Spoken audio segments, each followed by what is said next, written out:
I never imagined I would live two lives.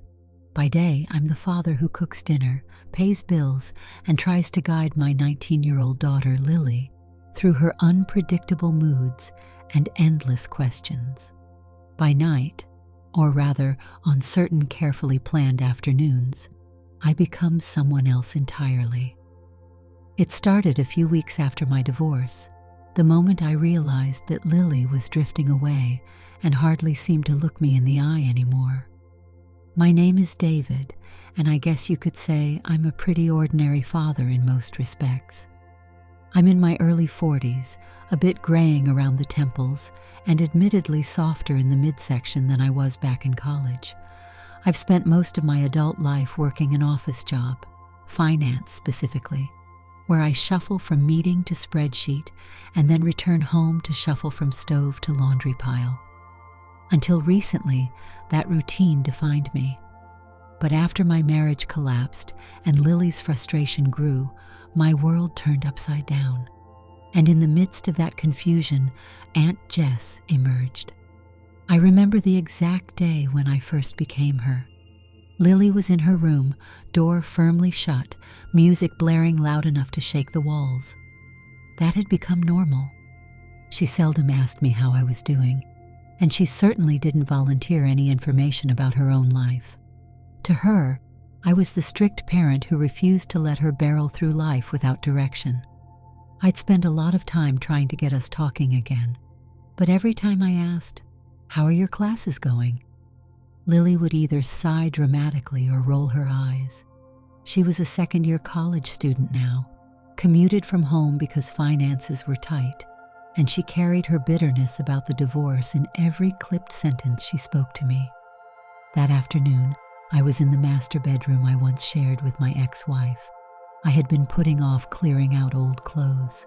Most of her blouses, skirts, and shoes were still tucked in the closet and stacked in boxes. My ex-wife had taken a fair share with her, but she'd left behind the things she didn't want. Sitting on the edge of the bed, I found myself sifting through these items. A deep sense of loss washed over me as I touched them, memories of better times mingling with the raw finality of her departure. Then I came across a simple blue summer dress. It was short-sleeved with a row of small buttons down the front. On a whim I still struggled to define, I held it up in front of me and studied my reflection in the mirror. The idea came with surprising clarity. If I wanted to see Lily from a different angle, I had to change the way she saw me. And so, in a moment of impulsive madness, I slipped the dress on. It didn't fit perfectly, but I could fasten the buttons. There was a wig at the bottom of one of the boxes, dark brown, shoulder length. It must have been from a costume party. I plopped it on my head, combed it forward, and tried my best to tame it around my face. Then I caught sight of myself in the mirror. A man in a slightly wrinkled blue dress, hair askew. I'm not sure what I felt at first. Fear of discovery mixed with something unexpectedly comforting. There was this quiet sense that the persona I saw in the mirror was gentler, more patient, almost invisible to Lily's preconceived notions. I nearly laughed at how absurd I looked, but the kernel of an idea was there. If I couldn't talk to Lily as her father, maybe I could talk to her as someone else. My heart pounded with something like excitement and guilt all at once. Was this dishonest? Probably. Could it hurt Lily? I hoped not, but I was ready to try anything to reconnect. The next challenge was my voice, which is deep and gruff no matter how much water I drink. But I remembered playing with voices when Lily was little, telling her bedtime stories with silly inflections. I tested a softer version of my own speech, raising it a touch, lacing it with gentle hesitations. Then I slid on a pair of reading glasses with large frames, also my ex-wife's, and gazed again at the mirror. If I squinted, maybe I looked a bit like a distant cousin. That was when Lily banged on my door. "Dad?" she shouted. "Are you in there?" My stomach lurched, and I froze in place. Yeah," I called back, trying to steady my tone. Just, cleaning up. There was a pause. Then her footsteps retreated. I stood there listening as she went back to her room. The adrenaline left me momentarily dizzy. The idea seemed wild. But the next day, I decided to put it to the test. On Saturday morning, I left Lily a note taped to the kitchen cabinet. I have a friend visiting today, Aunt Jess. She'll drop by around noon. Be nice. Lily would have no memory of any friend named Jess, but I figured she wouldn't probe too much. She hardly asked me anything these days. I spent hours preparing. I wanted to be sure the dress, wig, and glasses combination looked decent enough not to raise immediate suspicion. I even borrowed some light makeup from my ex-wife's leftover collection. Foundation, a small brush of blush, and a neutral lipstick were enough to soften the sharper angles of my face. When noon approached, I paced nervously in the living room, fully dressed as Aunt Jess. My heart hammered. Lily was in her room, probably scrolling through her phone. I cleared my throat, started to open my mouth to call her, then realized Aunt Jess would have to knock like any other guest. So I slipped outside, looped around to the front door, rapped twice, and waited. I heard Lily shuffle down the hallway. She opened the door a crack, eyes widening at the stranger on the step. "Hi," I said in my carefully practiced voice. "You must be Lily. I'm Jess. Your dad invited me over." Her stunned expression would have made me laugh under normal circumstances. She stared at me, obviously trying to place me. Eventually, she stepped aside. Sure," she said uncertainly, letting me in. My house felt strange, as if I were visiting for the first time. I set my purse, really just an old tote bag I'd crammed my phone and wallet into, on the entry table, smiling at Lily with a nervousness I could barely contain. She wore a t-shirt and jeans, hair pulled back in a messy ponytail. She looked at me with open curiosity. "Is my dad here?" she asked, glancing around. I drew in a slow breath. "Oh, he had to run a quick errand," I replied. "He mentioned he might be out for a bit. He wanted me to wait here." Lily shrugged and walked back to the living room. She sank into the sofa and resumed tapping on her phone. I followed and perched on the armchair, knees pressed tightly together, shoulders rigid, as if bracing for an impact. Minutes ticked by in silence. It wasn't until she realized I was still looking at her that she said, "So, I don't think I've met you before." I tried a smile. "Yes, well, I'm an old friend of your dad's. I've known him for years, but we've both been busy." That was about all I could manage without giving too many details. I didn't want to create an entire fictional backstory that I'd have to recall perfectly later. She raised an eyebrow.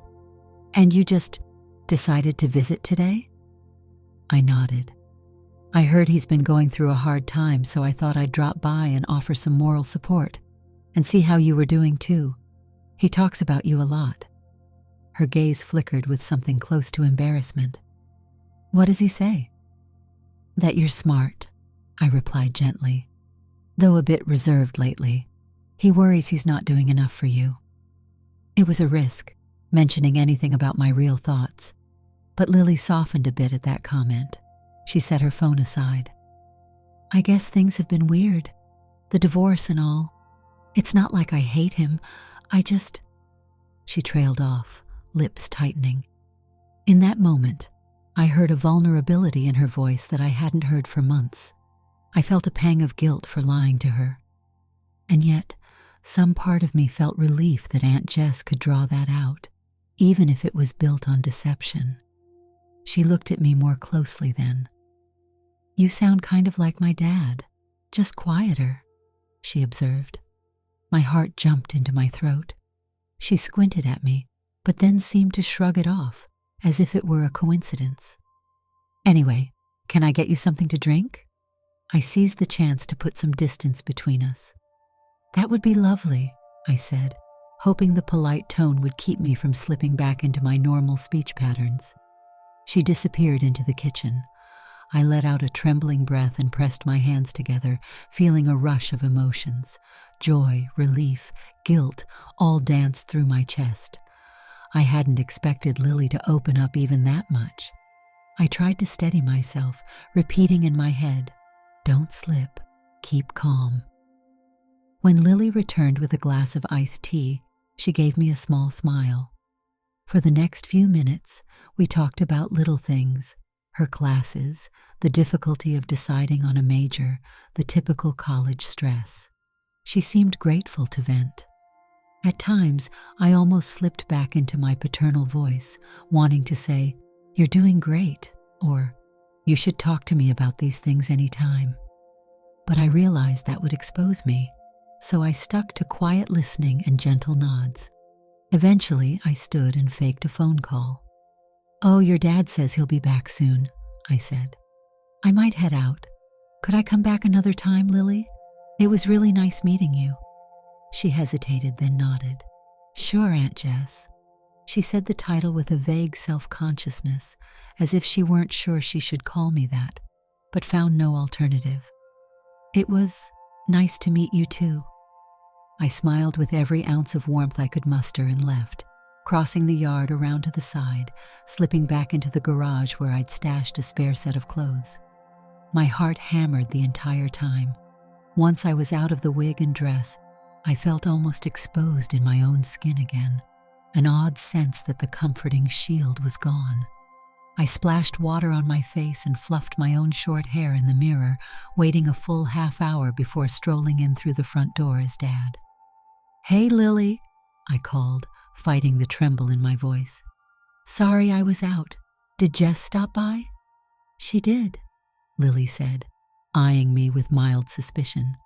"She left like 20 minutes ago." "Too bad I missed her," I replied casually. "I guess I'll catch her next time." She studied me for a moment like she was trying to figure something out. Then she simply shrugged and sank back into the couch. I sensed that a barrier had shifted in our house. She no longer looked at me with the same aloofness. Part of me suspected she was trying to connect the dots. My absence, the new friend who sounded eerily like me. But I hoped my little ruse was safe, at least for now. That night, I could hardly sleep. I kept remembering how Lily had spoken so freely with Aunt Jess, and then shut herself off again when I returned as Dad. Was I doing the right thing by creating this alternate identity? Or was I just feeding her illusions? I wrestled with that question until dawn broke. Then I swallowed down my anxieties and went about my daily routines, coffee, quick breakfast, goodbye wave, as Lily headed to class. Over the next couple of weeks, Aunt Jess visited 3 more times. I created a careful schedule. Once or twice, I'd arrive at the house wearing a big coat over the dress, whisk myself into the garage to do hair and makeup, and then knock on the door. Lily would let me in with a mix of curiosity and guarded affection. Our conversations began as surface level, but soon we dug deeper. She asked me, Aunt Jess, about her father's well-being, told me she felt the divorce had been too abrupt, and even confessed that she didn't know how to reach out to him without feeling judged. Listening to her struggles stung, because I could see how my mistakes as a parent had forced her into silence. During one visit, she said, "It's just tough, you know. I was away at college my first year living on campus, but after everything that happened, money issues, the divorce, I felt I had to move back.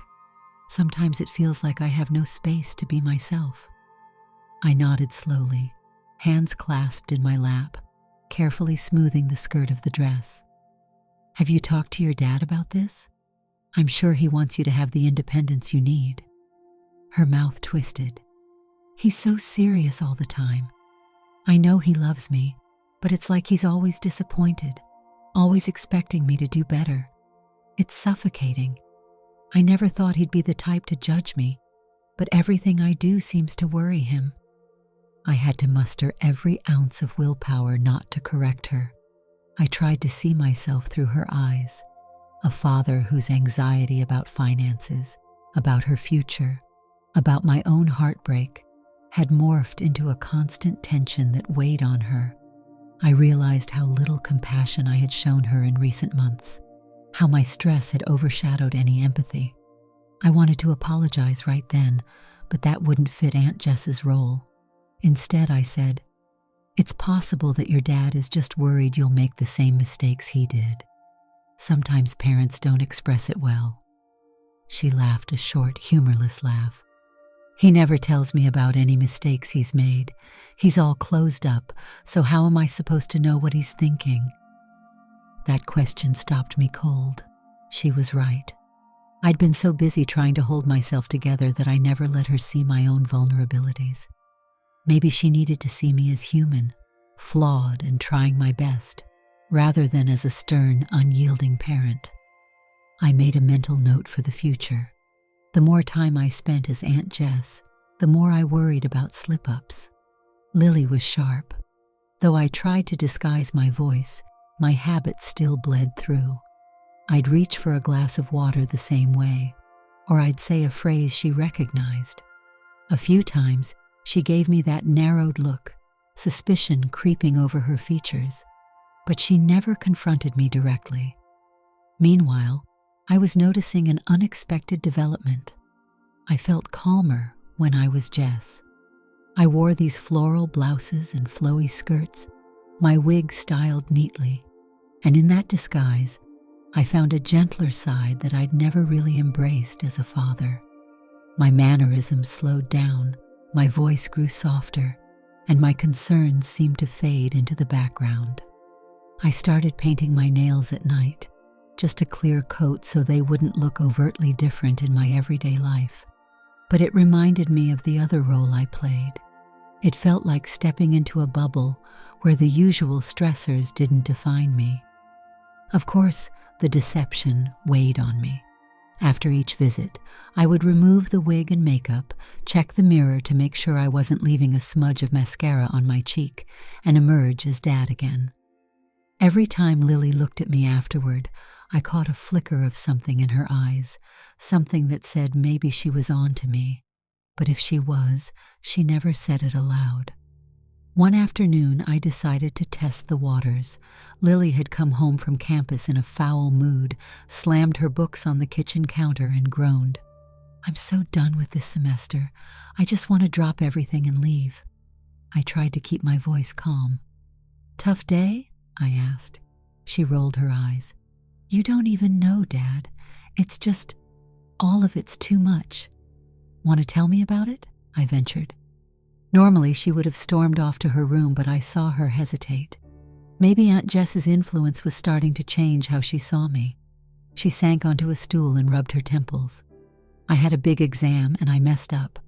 Also, the financial aid office is sending me emails about forms, and I'm too exhausted to figure it out." I listened, nodding. "That does sound rough. Is there anything I can do to help?" She looked away, uncertain. "I guess you could help me with the forms. I've got all this paperwork. I can't even find half of what they need."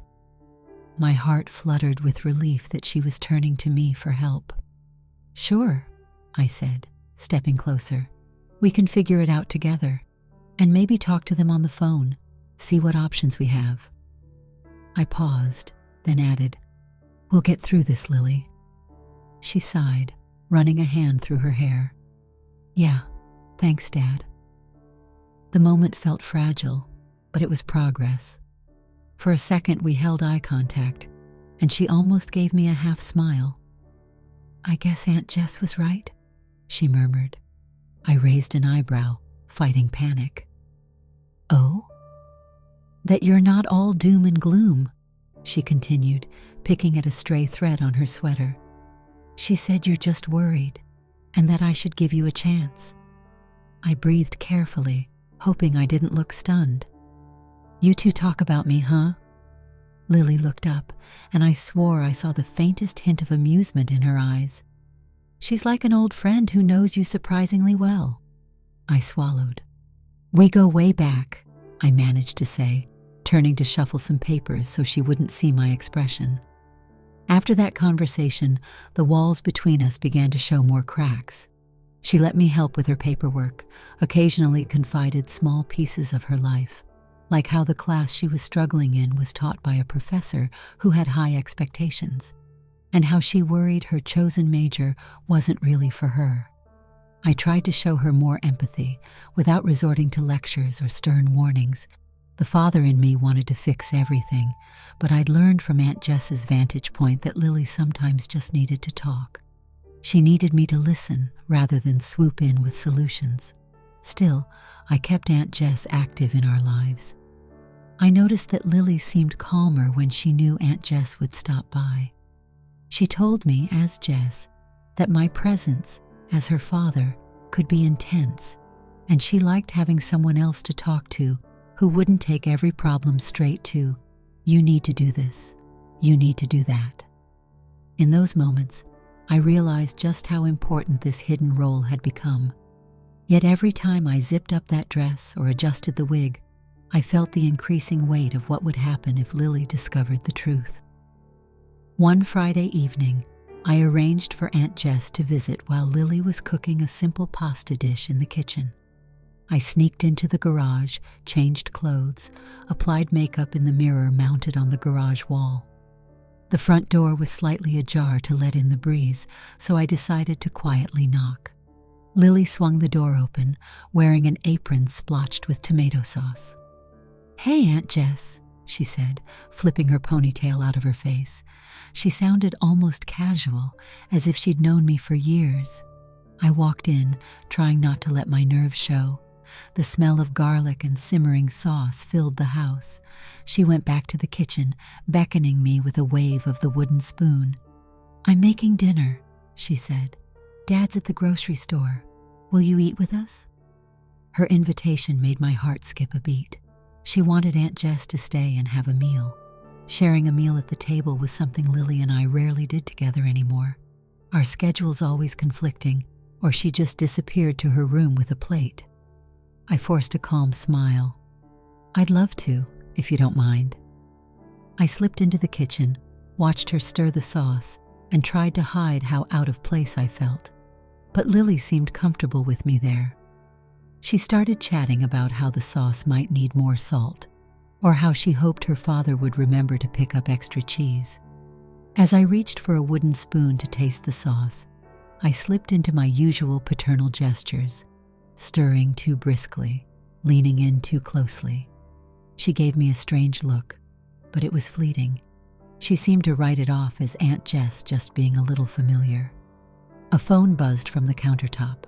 Lily glanced at it and frowned. "Ugh, it's my mom," she said. "I'll be right back." She set down the spoon and walked to the living room, phone pressed to her ear.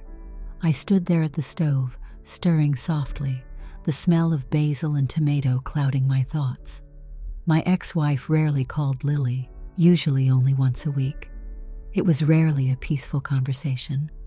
Over the gentle hum of the stove vent, I heard Lily's voice rise, frustration lacing her words. "Yes, Mom, I know. I'm working on it. We've talked about this. No, I can't just come stay with you, because I'm in school here and Her voice cracked with tension. I felt protective, wanting to rush over and comfort her, but I knew Aunt Jess wouldn't intrude on that phone call. I busied myself with the sauce, tested the heat, added a little salt. Minutes later, Lily hung up and stomped back into the kitchen, face tight. "Everything all right?" I asked gently.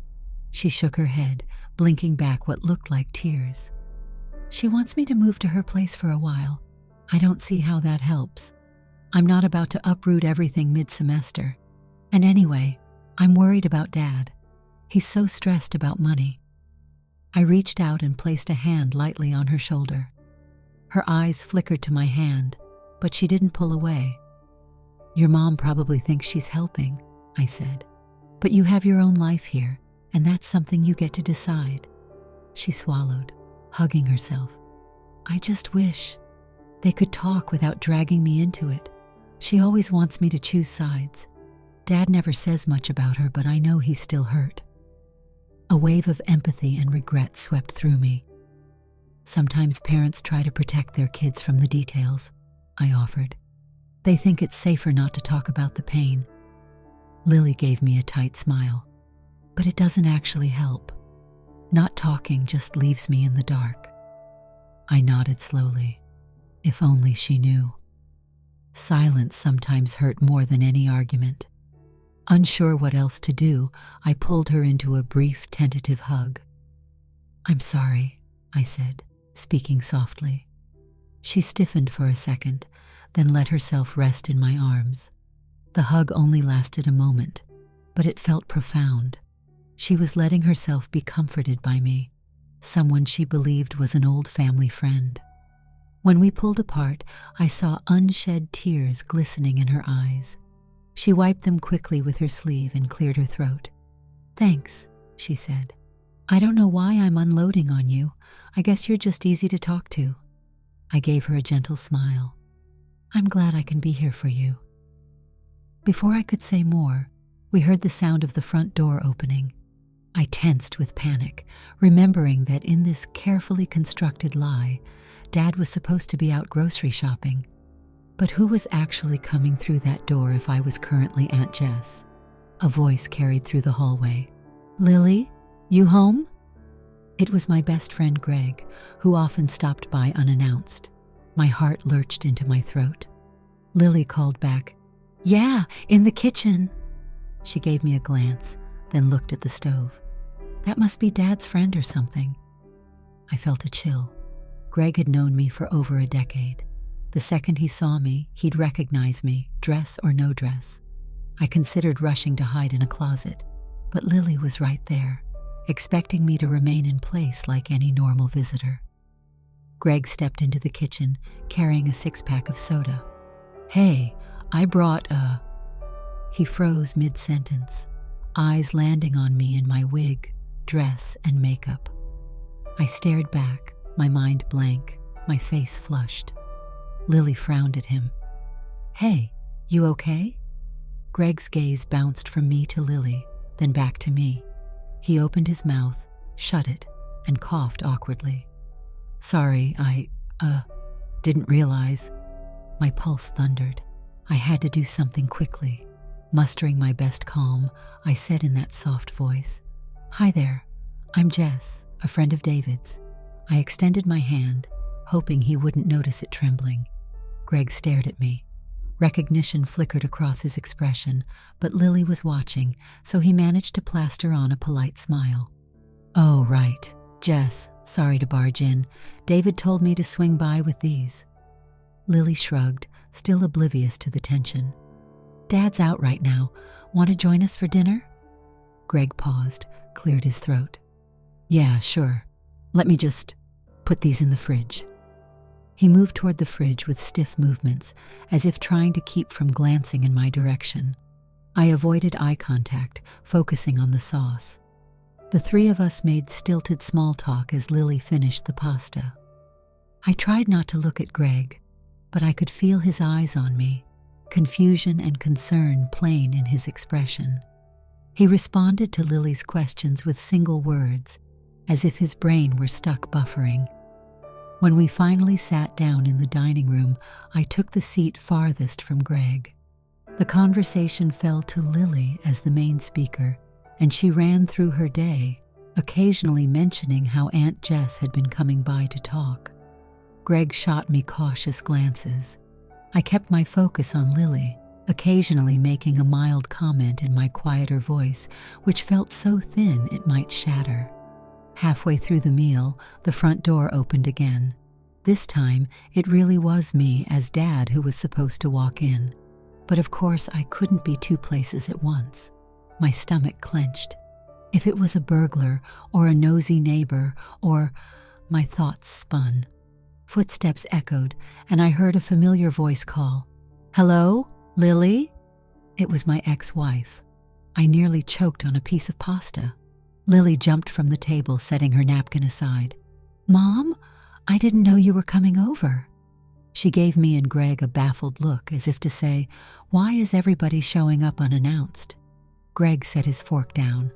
"I'll go say hi," he mumbled, eager to escape the tension. He left me alone at the table. My mind raced. My ex-wife would recognize me in a heartbeat. We'd been married for more than a decade. Even with makeup, even with a wig, there was no way I could hide from her. Should I run to my bedroom, lock the door, pretend I was some shy friend? That might only create more suspicion. Or I could brazen it out, pretend to be a friend, then leave at the first opportunity.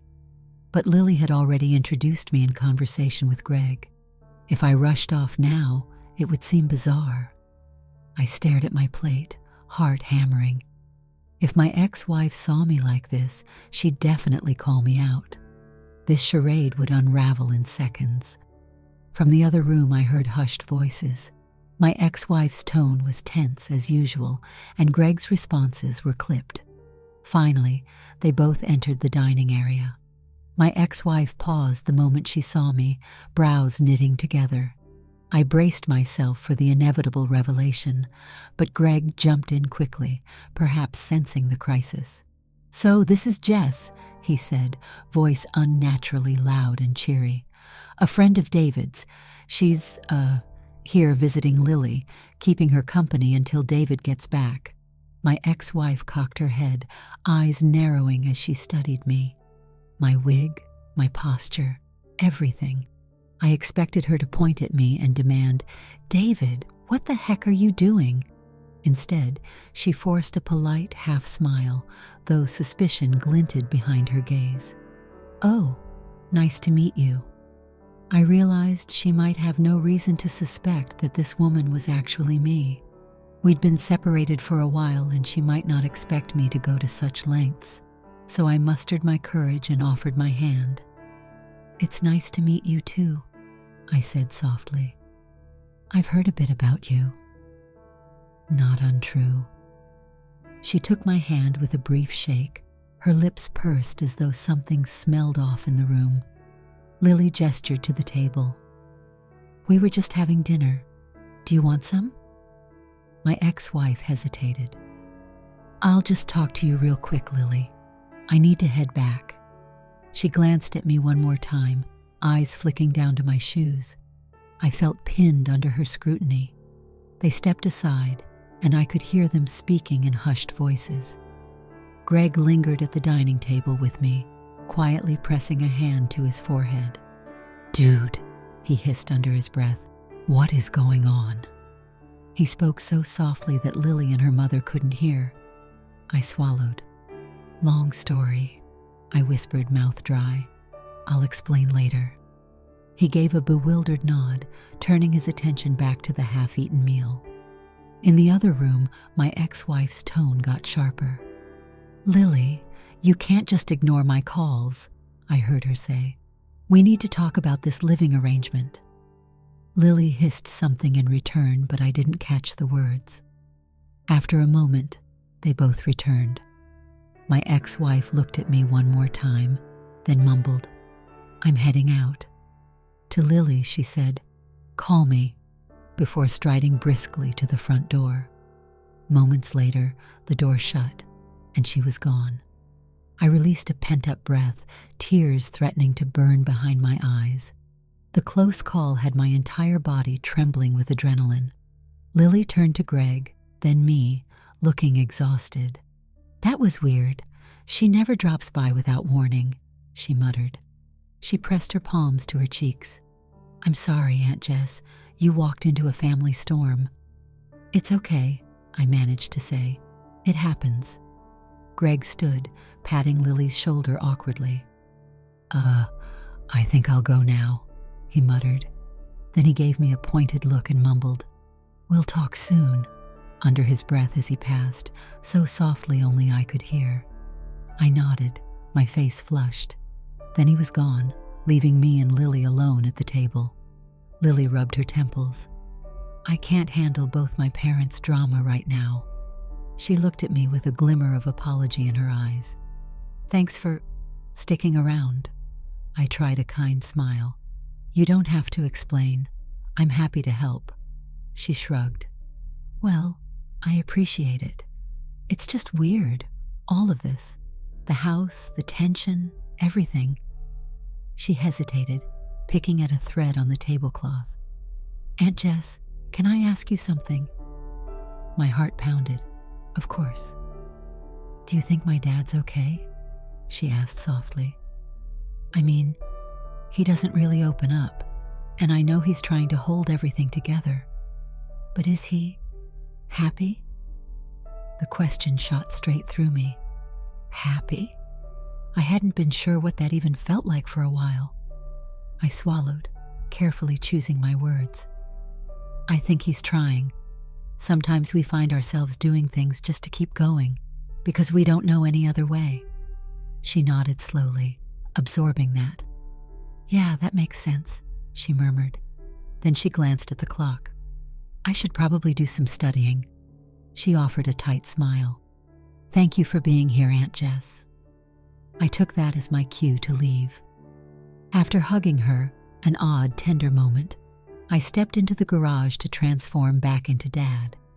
That night, once the household was quiet, I texted Greg, "We need to talk, tomorrow morning. Coffee shop?" He responded quickly, "Yes, 8 a.m. I hardly slept, replaying the scene in the dining room over and over. Greg had recognized me instantly. That would make sense. He knew every detail of my mannerisms, how I carried myself, the shape of my face. I tried to think of how I could possibly explain my reasons to him, my best friend. He was the same guy I'd shared beers with in college, the same one who'd coaxed me out of heartbreak the first time I got dumped. Now he'd walked in on me wearing a wig and dress, chatting with my daughter as if it were the most natural thing in the world. By morning, I felt as though I'd run a marathon in my sleep. I met Greg at a small coffee shop near my workplace, a place with simple wooden booths and strong espresso. He was already seated at a corner table, a cup of black coffee in front of him. He looked up, gave me a terse nod. I slid into the seat across from him, heart pounding. He stared at me for a long moment, arms folded. Finally, he exhaled. "So, want to tell me what's going on?" His voice was calm, but I could see the tension in his expression. I gripped my coffee mug, searching for the right words. "I didn't know how else to connect with Lily," I said quietly. "After the divorce, she shut me out. I tried everything. Then, one day, I found some of my ex-wife's old clothes and a wig. I ended up playing this role, Aunt Jess." I looked up, expecting disgust or anger. Greg's expression flickered with confusion and concern. "Aunt Jess? And Lily doesn't know it's you?" I shook my head, heat rising to my cheeks. "No, that's the point. She talks to Aunt Jess about everything she won't tell me, and it's helped her open up." He let out a disbelieving laugh, raking a hand through his hair. "Do you have any idea how risky that is? What if she finds out? She'll feel so betrayed." I swallowed painfully. I know it's wrong, but it's the only way I can get her to trust me again. I've tried being her father, but she pushes me away." Greg looked torn between pity and shock. "Man, I get that you're worried, but this could blow up big. She's 19, she's not a child. She might handle it worse if she realizes she's been pouring her heart out to a disguise." I dropped my gaze to the table. "I think about that every day, but I can't stop now. She's making real progress, Greg. She's letting me in, indirectly. I can't just walk away." He sighed heavily. "You should tell her the truth, or at least find another way." I didn't respond, and silence fell between us. Finally, he gestured at me with a tired shrug. "Look, I'm not here to judge you. Well, maybe I am a little. But more than that, I'm worried. I don't want you to lose your daughter over this." I grimaced. "Thanks. I appreciate that." We lapsed into uneasy quiet, sipping our coffees. Outside, cars whizzed past on the busy street, and inside, the chatter of other patrons filled the background. Greg leaned forward. "At least promise me you'll be careful. If this helps you build a bridge with Lily, fine. But you can't keep doing this forever." I nodded miserably. I know. In truth, I had no plan. no timeline for how to end this charade. All I knew was that Aunt Jess had become a lifeline for both Lily and me. We parted ways with a tense handshake, neither of us certain how to proceed. The guilt weighed heavier on my shoulders. As the days passed, I tried to limit Aunt Jess's appearances, not wanting to escalate the chances of discovery. But Lily kept asking me, as Dad, when Jess was coming back. She even tried calling Aunt Jess, so I ended up buying a cheap phone with a separate number. Pure madness, but it let me keep the pretense alive. We'd text a bit, short messages to keep Lily from suspecting. One evening, Lily stood in the doorway to my home office. She hovered there, chewing her lip. "Dad?" she asked, her voice tentative. I looked up from my laptop. "Yes?" She fiddled with a bracelet on her wrist. "I wanted to apologize for not talking to you much before. I know you were just trying to help, and I've been kind of difficult." My heart thumped. "It's okay. I understand. Things have been tough on both of us." She nodded slowly. "Aunt Jess helped me see that maybe I was shutting you out because I was afraid you'd judge me or not be able to handle my problems." She exhaled a shaky breath. "I see now that you're just as stressed and worried as I am." Emotion welled up in my chest. I wanted to leap across the room and hug her. "I really appreciate that," I said softly. "I never want you to feel alone." A small, almost shy smile tugged at her lips. "I know, Dad. Maybe we can try talking more, like we used to when I was younger. It might feel weird at first, but I want to try." I nodded, not trusting my voice to hold steady. She gave a slight nod in return, then turned to leave. But before she stepped away, she paused. "Hey, I'm about to run to the store. Do you need anything?" I almost laughed at the casual normalcy of it. "We could use some eggs and maybe bread." "Got it," she said, half smiling before disappearing. I leaned back in my chair, an odd mix of hope and tension twisting in my gut. My double life continued, but it seemed like Lily was, at least in small increments, allowing me back into her world as her father. As if on cue, my phone buzzed with a text. The phone I used for Aunt Jess. I fished it out of my drawer. Lily had messaged, "Aunt Jess, I was thinking about telling Dad how messed up I feel after the divorce, but I'm scared I'll make him feel guilty. Any advice?" I stared at the words, feeling a knot in my throat. Slowly I typed, "He cares more about your honesty than you realize. Even if it hurts a little to hear, it'll help him understand. You might be surprised at how he responds." I hit send, then stared at the chat bubble. My own daughter was asking me for advice on how to speak to me. It struck me how complicated and emotionally fraught this all was, but I hoped it would lead to something real, to a father-daughter bond that had frayed over time. Over the next few weeks, Lily and I did share more moments. We watched an old comedy film together, laughing at the same parts, reminiscing about when she was a kid and I'd do silly voices. She confided details about her classes, her assignments, even a crush she had. Nothing in depth, but it was a start. Whenever she seemed hesitant, she'd mention Aunt Jess, as if that gave her confidence to speak. Yet the lie loomed over me. Whenever I dropped by as Aunt Jess, I felt the tension of possibly being caught. Lily still welcomed me warmly, though. Sometimes she would even show me new art projects. She took a figure drawing class, and I'd admire her skill, quietly proud that she'd found a creative outlet. We'd talk for an hour or so before I'd make an excuse to leave.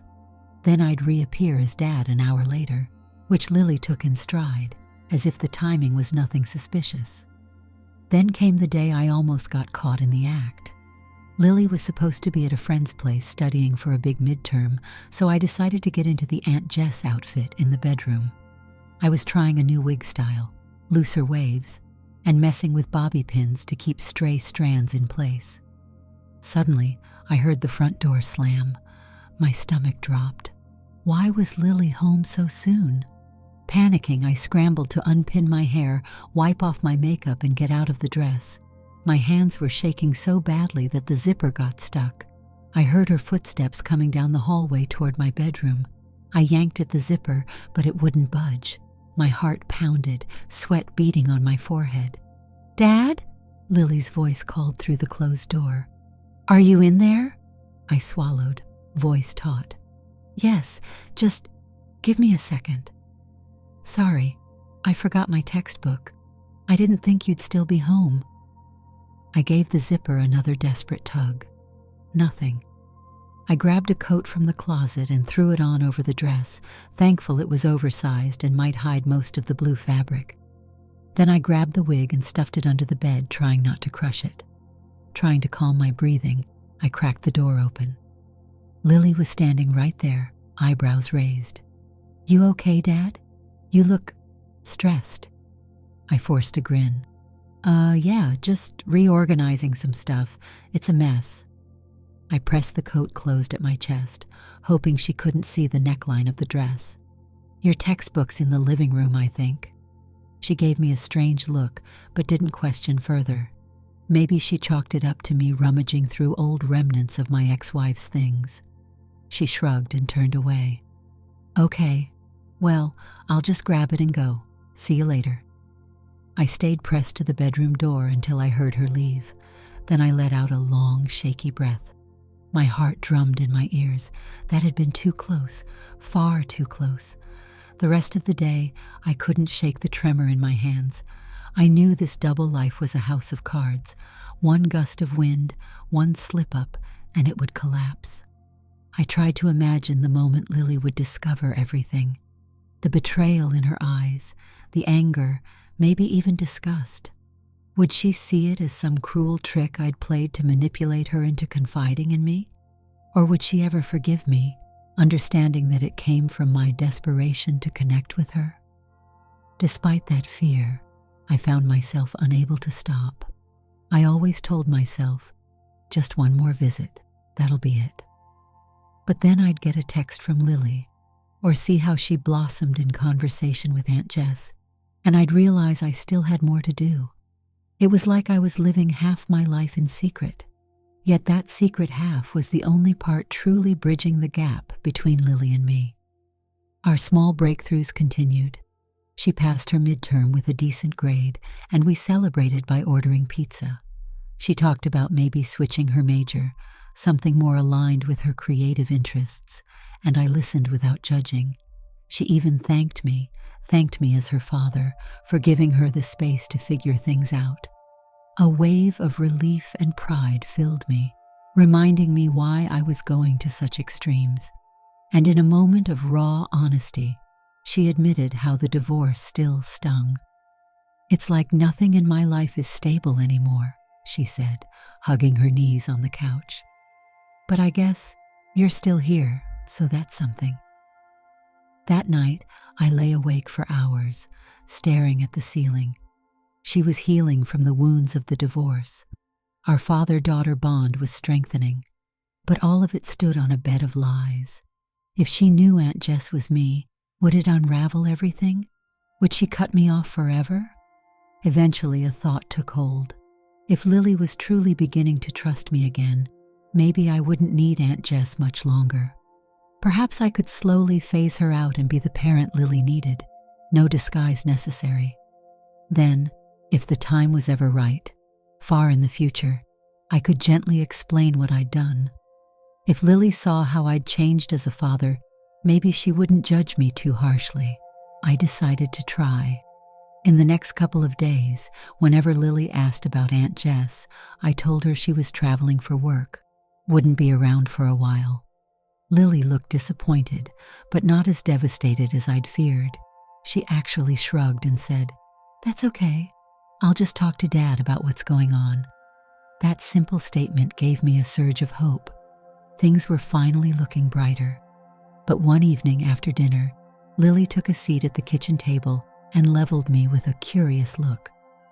"Dad, can we talk about something a little strange?" My stomach tightened. Of course. She fiddled with the edge of a napkin. I don't know how to say this, but I've noticed some weird coincidences. Aunt Jess, she's always unavailable when you're around. She has your speech patterns sometimes, and I've seen the same pair of shoes in your closet that she wore once. She paused, glancing up at me. Are you hiding something from me? I felt the blood drain from my face. My thoughts churned, trying to conjure a lie, but the weight of this facade was crushing me. The words wouldn't form. My throat constricted. Lily's eyes narrowed with concern more than suspicion, like she truly worried I was in some deep trouble. My mind screamed for me to tell the truth, to lay it all out, to beg for her understanding. But fear won out. Fear that she'd never look at me the same way again, that I'd damage our fragile progress. I managed a weak laugh. Hiding something? Why would you think that? She shrugged, eyeing me carefully. I don't know. It's probably nothing. Just a weird gut feeling I've had. She sighed. I guess I miss Aunt Jess. I tried not to show my relief that she was letting the subject drop. She'll visit again someday, I said softly. Lily nodded, biting her lip. Yeah, I hope so. Maybe then I can ask her if she's really your long-lost twin or something, she added with a teasing smile, but there was a kernel of earnestness in her tone. I managed a small chuckle, and the tension in the room eased. After that conversation, I locked all of Aunt Jess's clothes in a trunk in the garage, hiding the wig in the very back of my closet. I told Lily that Jess had moved away for a few months, maybe longer. Lily took it in stride, focusing on her own life. We developed a new normal, a quiet equilibrium that lacked the secrets and frantic costume changes. I tried to be that gentle presence she'd grown to like in Aunt Jess. I listened more, judged less. We continued to rebuild what was lost between us. But some nights, I'd stand in the garage, hand on the trunk, remembering the feeling of talking to Lily without the filter of our fraught history. There was a small longing in me for that other identity, that kinder voice, that soft presence. Sometimes I missed being able to reach Lily in such a direct way. As for Lily, I could tell she still wondered about Aunt Jess. She'd occasionally drop little hints like, I wish Aunt Jess could hear about my new project, or I wonder what Aunt Jess would say about this. Each time I'd feel a pang of guilt and affection all twisted together. I realized that my fear of being discovered would never entirely vanish. The memory of nearly getting caught in that dress, of Greg's stunned face, of my ex-wife's suspicious gaze, all of it remained a vivid reminder of how fragile my ruse was. Yet in some strange way, I was grateful for it, because it forced me to see Lily through fresh eyes, forced me to empathize with her struggles, and that led us to a place where we could at least begin to rebuild without so many walls. One evening, well after midnight, I stood in the hallway outside Lily's room. The house was quiet, and I could hear her gentle breathing through the door. She must have fallen asleep with it slightly ajar. I realized how fast time was slipping past. She was 19, and soon she'd be off charting her own path. Once upon a time, I assumed I'd have all the time in the world to make up for my mistakes. But now, I knew each moment mattered. Sometimes I caught myself wondering if she'd eventually figure it all out. Maybe she'd piece everything together. Maybe one day I'd sit her down and say, I'm sorry for what I did, but I did it for us. It might have been foolish, but I had no other way. I'd imagine different reactions: shock, anger, hurt, maybe grudging understanding. I didn't know which would come, but I knew the possibility terrified me. I've come to accept that I can't predict how this story ends. Right now, Lily believes Aunt Jess is just that quirky, soft-spoken friend of mine who unexpectedly strolled into our lives, then vanished. She doesn't know the truth, that Aunt Jess and I are the same person, that I wore a wig and my ex-wife's clothes to become someone gentler than the dad she'd grown to resent, that I fell into this double life out of desperation. Every day, I'm trying to be a better father, kinder, more attentive, more open-hearted, without needing a disguise to do it. Lily and I eat together more often, text each other about silly memes, even share the occasional hug. We still have arguments, but at least we try to talk them out. We're both learning how to navigate life after the divorce, forging a new path that relies on honesty, at least mostly. The last secret is mine to bear.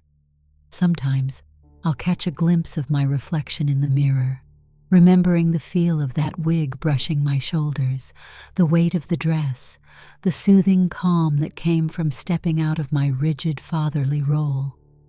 I worry about Lily discovering it all.